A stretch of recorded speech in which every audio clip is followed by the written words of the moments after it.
Okay, I wanted to make a quick video about masking.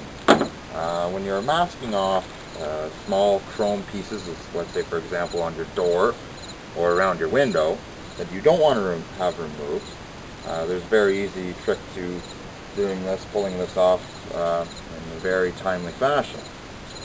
Now, all you have to do is take yourself a piece of masking tape. I made it a little too large here, so I'm going to rip it in half.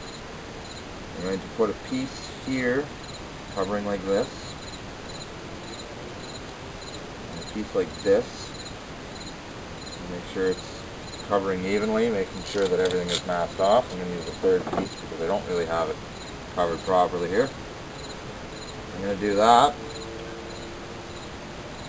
I'm going to make sure it's stuck on there. You're going to want to make sure the surface is clean as well. If there's any dust, if you've been sanding like I have, you're going to want to make sure that's all wiped off.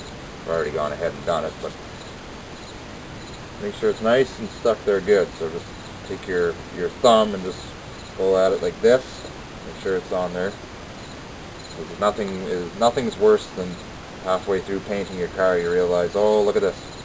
You got a piece of your masking tape that's half tore off around your window or something, and then you have overspray where you don't want overspray to be. Okay, now with your tape, with everything masked off and you firmly pressed it against the steel, making sure that it's going to stay where you want it, get yourself a little X-Acto knife or whatever, and just simply cut around the edges, like so. Now if you're cutting around a keyhole, you want to make sure if there is a rubber gasket in behind there, that you're not cutting the rubber gasket. That's one thing you don't want to do. This is for preventing water getting into the trunk or in behind the door or anything like that. So I'm going to take my knife now that I've cut it. I'm just going to firmly press against our lock cylinder, making sure that we have everything sealed off here and that all the chrome pieces on the lock cylinder are in fact covered. I don't want any paint overspray on the chrome. There is a rubber gasket here, so I'm trying my best not to cut it. I just want to cut the tape, so I'm going very, very lightly here. Now I'm going to remove. Very straightforward.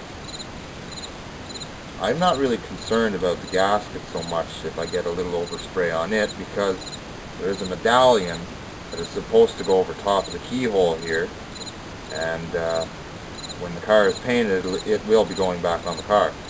So I'm not too concerned about getting overspray on the gasket. I just don't want to be cutting into the gasket. So I'm going to use the edge of my blade now and just firmly press, making sure that it'll stay there to the edges.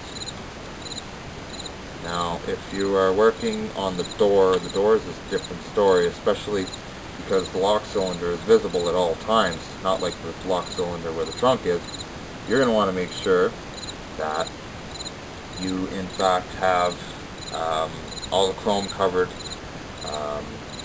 because you're going to notice that there is no gasket on the door lock cylinder itself. Now I just went a little too far with my cutting and I see a bit of chrome, so all I'm going to do is take another piece of masking tape, cover it, do the same thing. I'm going to go over the top and just cut it, making sure I'm not cutting this gasket here, and remove.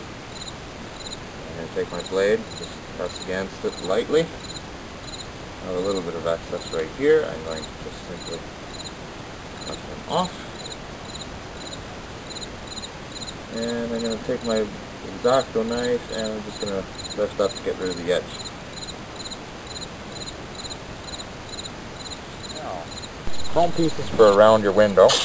I've already gone ahead and done this, but I'm going to double tape it just for the sake of showing you guys.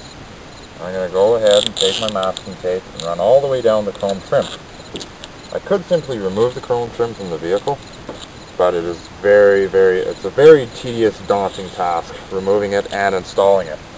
So it's easier and more cost-effective, time-wise, to just go ahead and mask it off instead.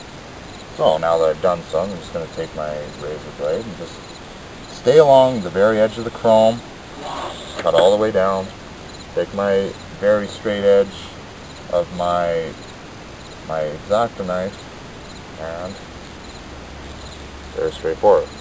Now I have a perfectly sealed, masked off chrome door trim. I'm just going to go ahead and push down on the very side. And this will prevent any overspray from entering in behind, getting all over on my chrome pieces. And there we have it. All done. Ready for paint.